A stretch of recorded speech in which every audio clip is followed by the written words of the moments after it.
Here we go, here we go. Hot Rod's blazing topic. It's your boy Hot Rod here with another one. Here with another weekly episode. Oh man, I hope everyone's week is going well, ending off well. I know it was a long week for myself. See your boy out here really grinding, trying to find a job aside from doing fucking Uber. But definitely out here trying to grind, man. It's been a lot of things have just been feeling stagnant. And I had to reassure, put things back into order. But I hope the week is going well for everyone else. I know we still living in some trying times and stuff, and sometimes we get reminded that things are not all the way back to normal. Because we see, for sure we hear a lot of people who have family members who still dying, believe it or not, from COVID, and I would think that's a joke at this point. But no, it's still real. At least the news don't put it out there. It is not nationwide anymore, but it's still pretty much strong and alive. But my week, other than that, is going good. It's Friday. Man, how was your week? It was good. Yeah, challenging, but good. Challenging for sure. Yeah. Man. Yeah. Before we start, though, everybody, don't forget to like and subscribe. Definitely pass the message. Still trying to grow the channel. But this week's topic, though, we have an interesting one, right?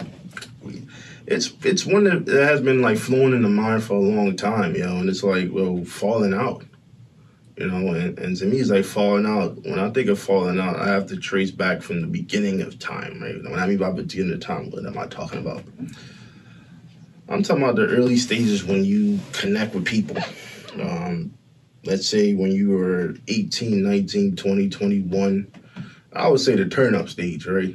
Because there's many stages that we go through in life. For me, who's almost 30 in a few weeks, I can trace back to different points, different times, when different circles of friends that I have, certain circles of friends that I don't have, that I used to have. But where do we section those groups though at our point in life? And that's why I said falling out, because it's like, what does that look like when you mention falling out?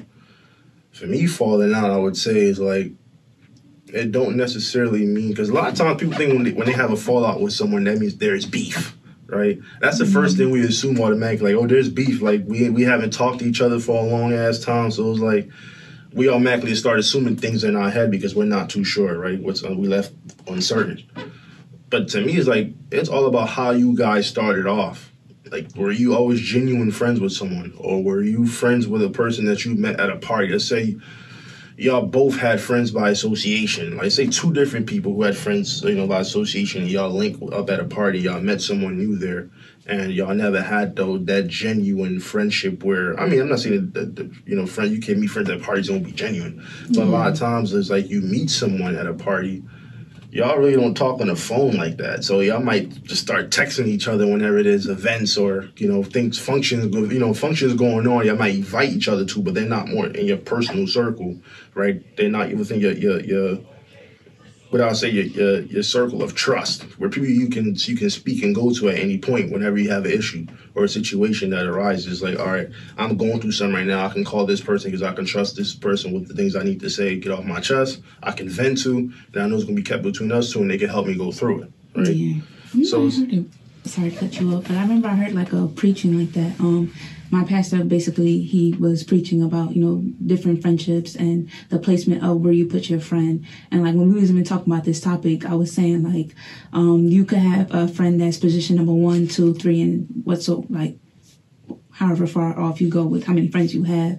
And it's like you mentioned, like if this friend was established as a turn-up friend, and let's say number 1 is going through it, so you can't go to them. So now you call number 8, trying to vent to them. And like you said, it's like, oh, their response is like, you want to take a shot?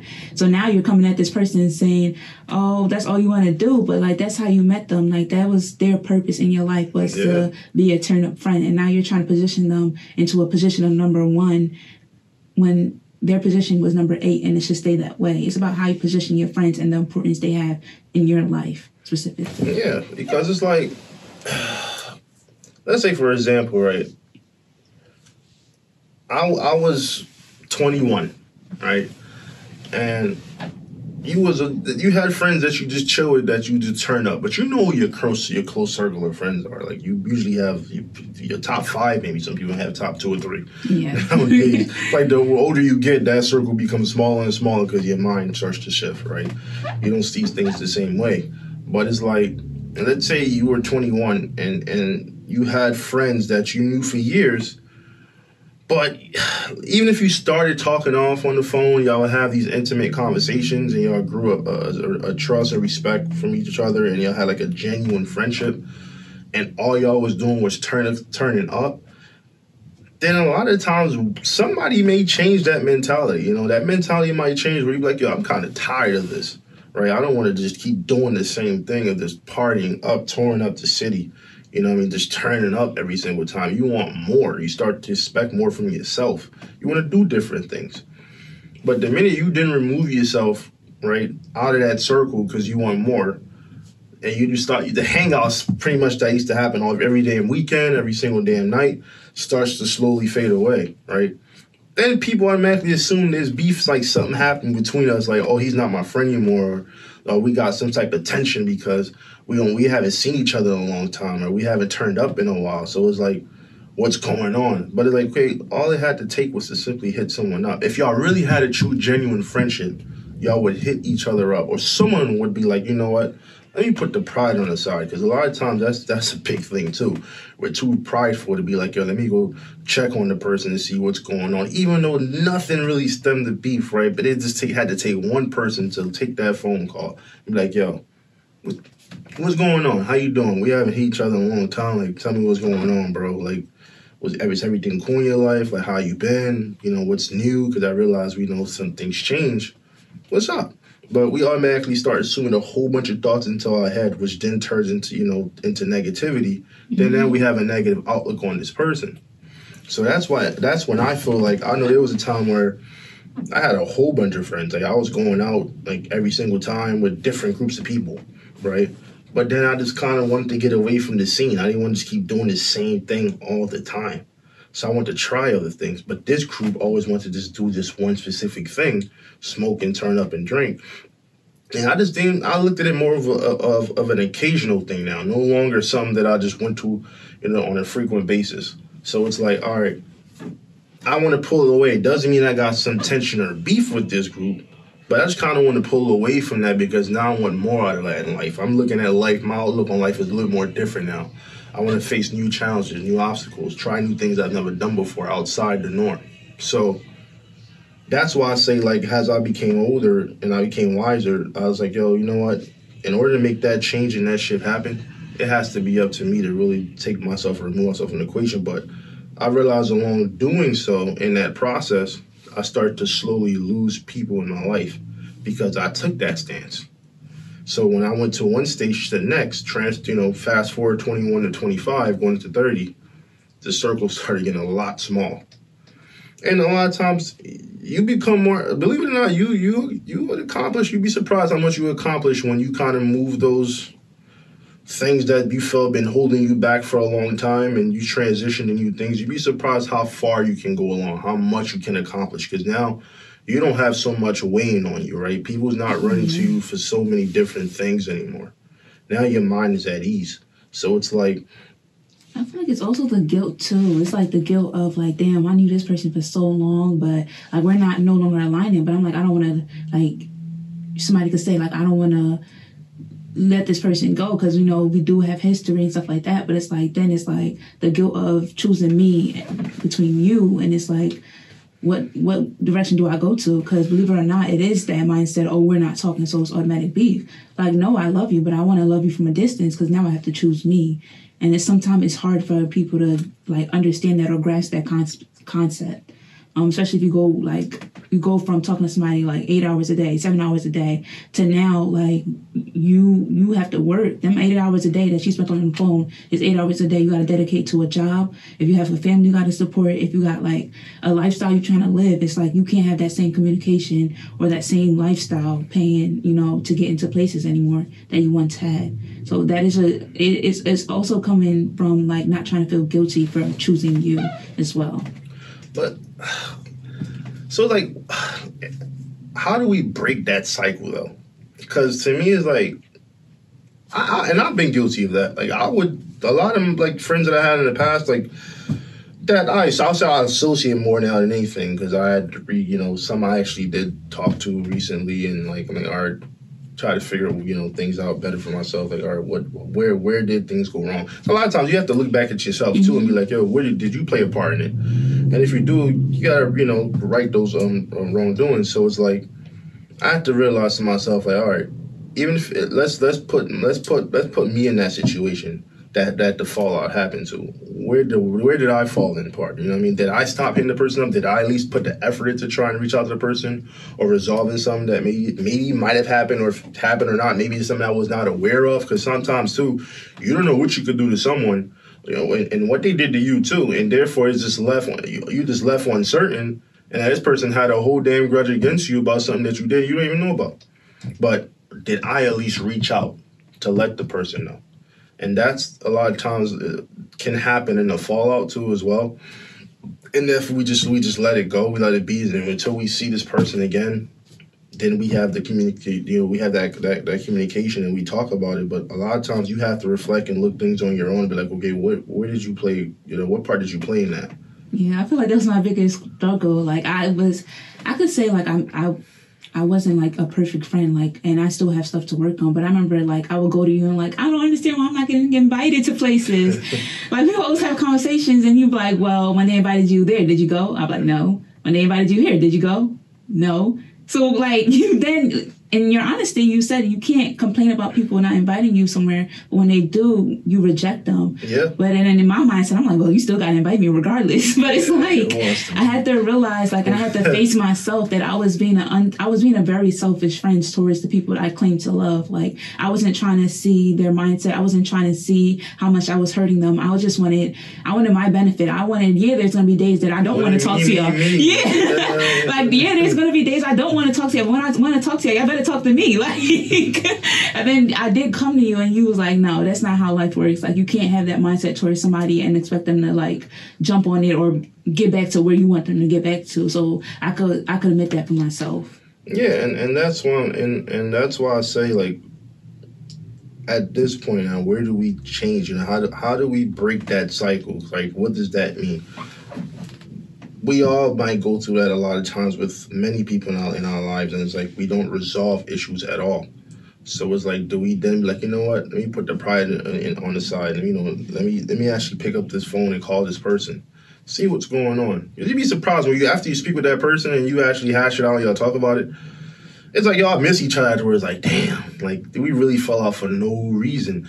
And you can explain, and a lot of times you can explain to the person too, where are you at in life? Like, this is my transition. Like, I understand we had this, that this bond, this is what gave us our bond. This is what we did together, right? That one thing that we constantly did together.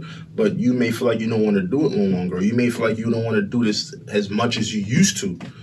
Don't mean now we break that communication. It don't mean now that there's a fallout and there's beef. No, it could just simply mean like, we might still do that once in the blue, and when it's once in the blue we see each other, it's turn up, whatever. But it's just, you gotta explain that though, and that's a lot of times we just leave it alone, right? And both people go their separate ways, not knowing what happened. Like, well, I haven't heard from Rod in a long time, so it's like. That's why, for me, I said it's something that I think we as a whole can change, like, which is breaking that cycle, like, not just, like, letting things go. Like, if you really care about someone or you felt you had a genuine relationship, and that's why I'll say it's important based on how y'all built your relationship, too. Was it built on just one specific thing? Like, was y'all just only partying all the time and turning up? Did y'all really had conversations other times besides, like, when are we going to the next party?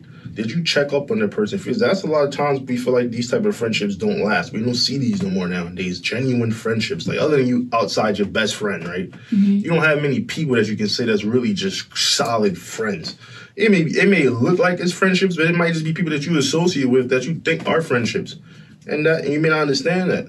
And so therefore, in your own mind, you may be like, well, this was the person that was just a friend. No, that was probably the person you associated with, that y'all had something that was common together. Yeah, but you got to probably learn that you just got to keep it at that. And maybe, like you said, you might put 8 to 1, and 8 doesn't know that he belongs in 1. Mm-hmm. Same thing, vice versa.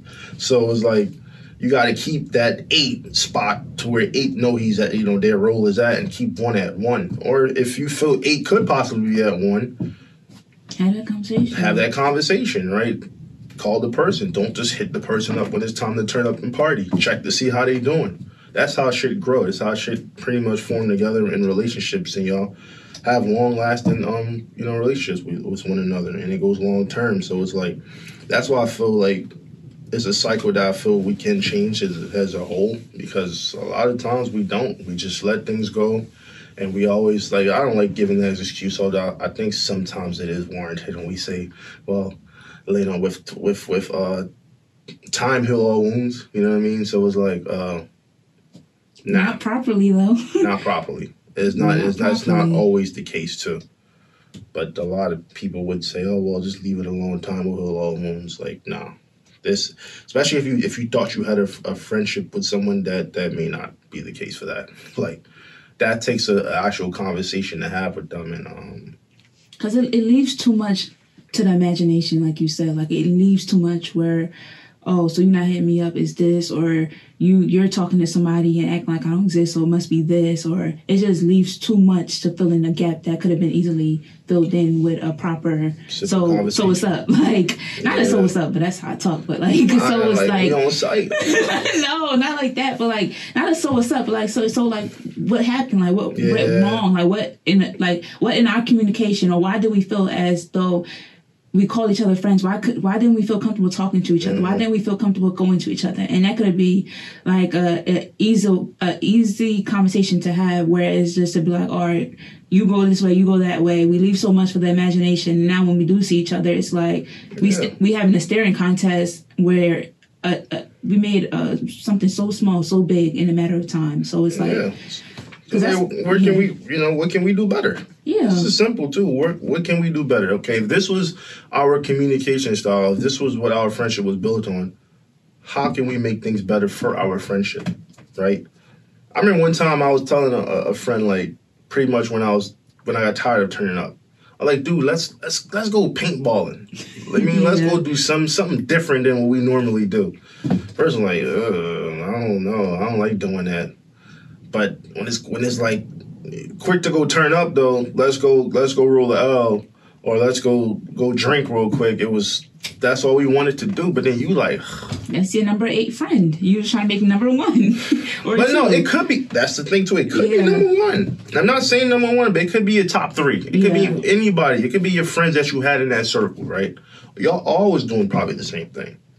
Let's say maybe 1 or 2 of y'all want to try something else, right? Like I said, maybe 1 of y'all wanted to go rock climbing sometime, zip lining one time, paintballing one time. Y'all want to go do some, what they call painting with a twist, right? Y'all want to do something different. Like, it don't just apply to male friends. It could be female friends, too. The same. I mean, it don't just apply to one, but it could be anything that y'all was doing. Y'all want to try something different. But now, the other person may not agree to doing the same things. They may just be okay with just turning up all the time and keeping it at that. Well, then that's for you to not take offense to that. If this is what they want to do, then that's when you have that conversation with them, right there on the spot. Like, bro, sis, I know we used to do this, but I'm kind of tired of that scene.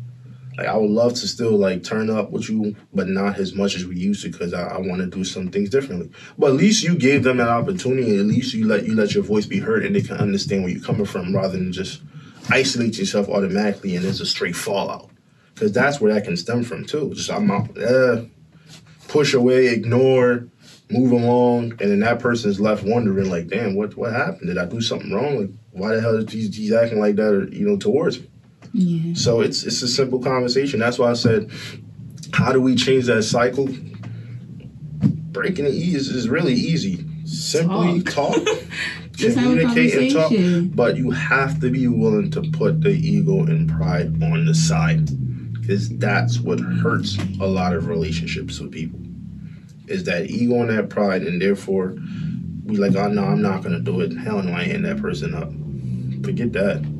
That's stupid. That's dumb. Nah, I see what I see him. Catch him in traffic, right? So it's like, that's, I think it's as simple as just having a conversation and talk, and you'd be surprised.